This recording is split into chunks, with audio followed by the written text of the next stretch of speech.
Now we're supposed to find again the second derivative of the given function. First we have to find the first derivative.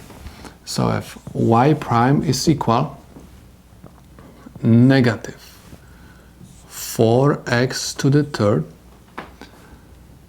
plus 8 times 3x to the second plus 12 times 2x. Okay, so if y prime is equal negative 4x to the third, 8 times 3 gives me 24 x to the second, 12 times 2 is equal 24 x.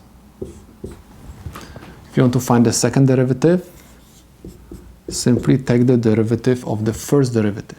So I have negative 4 times the exponent x to the second power plus 24 times the exponent x plus 24. So the second derivative is equal negative 12x to the second power plus 48x plus 24.